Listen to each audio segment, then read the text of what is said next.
Assalamualaikum warahmatullahi wabarakatuh. Kembali bersama channel Ubaikan Inhil. Seperti biasa, kali ini akan membahas seputar tentunya yang ada berkaitan dengan guru, walaupun di sini sifatnya secara umum atau keseluruhan.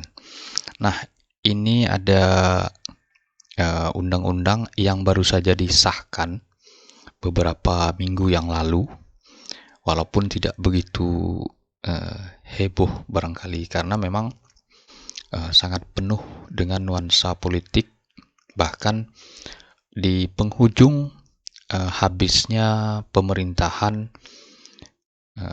Presiden Joko Widodo. Padahal di awal-awal dulu undang-undang ini sudah begitu gencarnya ingin direvisi atau dibahas atau diubah.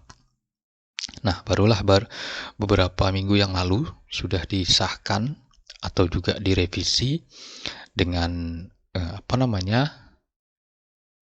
keinginan para guru ataupun honorer secara umumnya yang selama ini diinginkan. Nah, inti daripada undang-undang ini disahkan adalah bahwa honorer akan diangkat menjadi ASN dengan ketentuan tertentu. Nah, mari kita bahas. Ini undang-undangnya. Nah, ini draftnya, ini rancangan undang-undangnya. Ini sudah disahkan ya Bapak Ibu. Undang-undangnya ini di situs atau di kanal YouTube resmi DPR itu Bapak Ibu bisa menonton siaran langsungnya pembahasan undang-undang ini. Jadi memang resmi disahkan. Kita lihat poin-poinnya. Ini pasal satunya membahas tentang ASN, P3K dan seterusnya. Oke, yang lain. Nah, ini ruang lingkupnya pasal 22. Nah, ini P3K berhak. Nah, di sini juga kalau tidak salah poin terbaru. Nah, di sini Bapak Ibu bisa lihat ASN P3K itu berhak memperoleh gaji, tunjangan dan fasilitas cuti, pengembangan kompetensi, jaminan hari tua dan perlindungan. Nah, ini yang terbaru nih Bapak Ibu. Jadi intinya ASN P3K sekarang itu sudah mendapat pensiunan, kurang lebih seperti itu. Berikutnya pasal 26. Nah, ini banyak yang dihapus undang-undang awalnya yang 2014 itu. Nah, ini instansinya, terus lagi belum. Kita cek lagi ke bawah pasal 92. Nah, ini jenis jabatan P3K dan seterusnya. Nah, ini banyak yang dihapus. Nah, ini pemerintah wajib membayar gaji P3K dengan adil dan seterusnya. Nih, P3K, kita cek lagi ke bawah.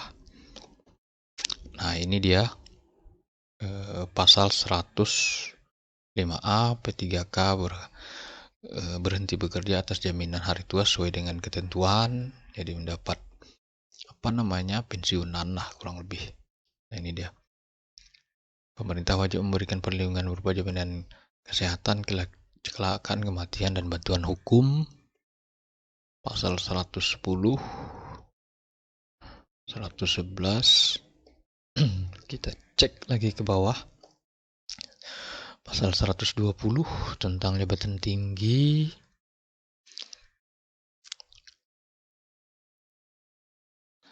Nah, ini dia Bapak Ibu. Jadi sebenarnya draft ini itu memang sudah lama sekali beredar. Bapak Ibu bisa cek di website media-media online itu, pasal 131 ini itu memang sudah lama kali sudah dibahas. Jadi draft ini sebenarnya sudah ada.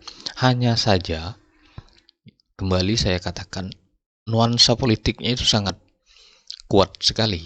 Seandainya jika dibahas di awal atau mungkin di periode kedua, tentu ceritanya berbeda.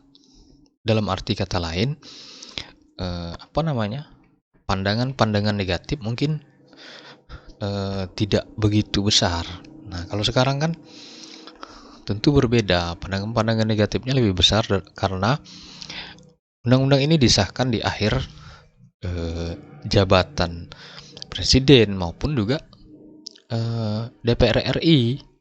Nah, kita lihat sekarang tidak begitu heboh. Padahal ini undang-undang yang sebenarnya sudah dinantikan puluhan tahun setelah pemerintahan zaman SBY tentunya.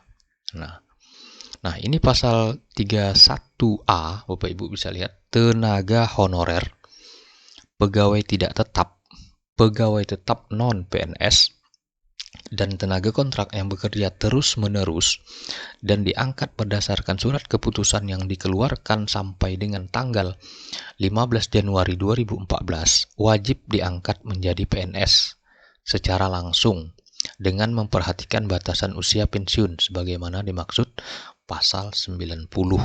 Kalau tidak salah itu misalnya maksimal misalnya 1 tahun sebelum pensiun misalnya. Biasanya seperti itu. P3K kan juga seperti itu kurang lebih. Nah, jadi sudah jelas nih Bapak Ibu. Kita cek poin 2-nya. Nah, pengangkatan PNS bagaimana dimaksud? Didasarkan pada seleksi administrasi berupa verifikasi dan validasi data surat keputusan pengangkatan. Jadi bersifat hanya seleksi administrasi seperti di zaman Presiden SBY dulu. Saya yakin Bapak Ibu senior itu pasti tahu. Yang ketiganya, pengangkatan PNS bagaimana dimaksud? Pada ayat 1 dilakukan dengan memprioritaskan mereka yang memiliki masa kerja paling lama dan bekerja pada bidang fungsional. Yang pertama fungsional, maksudnya fungsional ini adalah teman-teman yang honor atau honorer yang berada di instansi pemerintah non-pendidikan. Administrasi, administrasi ini biasanya di seluruh kantor milik pemerintah, apakah itu sekolah, kelurahan, terus lagi KUA dan seterusnya, DSD. Nah, ini semuanya pelayanan publik antara lain bidang pendidikan. Nah, ini dia bidang pendidikan, kesehatan, penelitian dan pertanian. Nah, ini juga Bapak Ibu bisa lihat ini termasuk prioritas. Misalnya ini administrasi bidang pendidikan, baik itu mungkin dari TK hingga SMA, SMK dan SLB. Nah, ini yang juga merupakan perjuangan dari teman-teman tendik, tenaga kependidikan yang terus mereka perjuangkan di DPR. Nah, ini prioritasnya pendidikan, kesehatan. Nah, ini bidang penelitian dan pertanian. Yang keempat, itu pengangkatan PNS bagaimana dimaksud ayat 1 dilakukan dengan mempertimbangkan masa kerja, gaji, ijazah pendidikan terakhir, dan tunjangan yang diperoleh sebelumnya. Terus lagi yang kelima, tenaga honorer pegawai tidak tetap, pegawai tetap dan non-PNS, tenaga kontrak diangkat menjadi PNS oleh pemerintah pusat. Jadi yang menentukan pusat, Bapak Ibu. Nah, ini sangat tepat menurut saya. Kenapa? Karena jika seandainya daerah yang memverifikasi, daerah yang mengangkat, kita sama-sama tahu Bapak Ibu, tim ses pemimpin daerah itu sangat banyak sekali.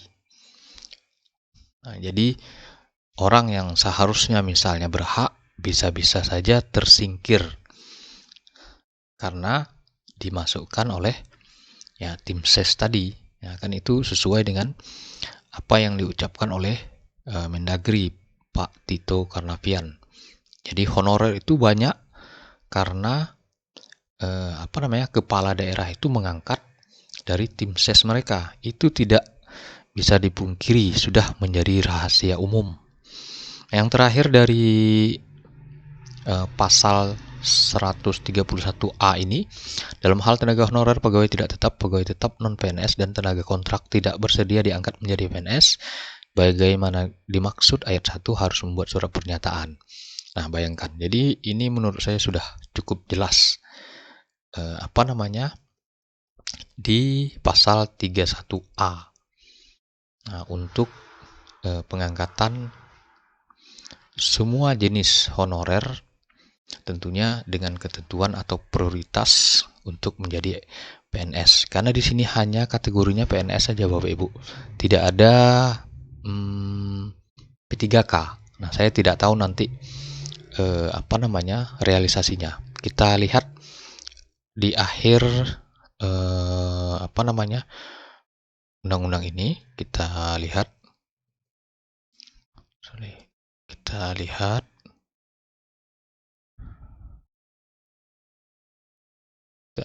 di akhir. Saya yakin Bapak Ibu tahu. Nah, kita lihat sini, dia di akhir itu ada penjelasannya.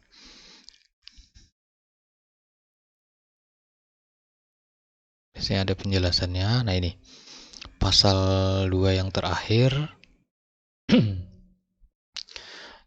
yaitu peraturan ini biasanya diberlakukan 6 bulan setelah diundangkan. Biasanya seperti itu.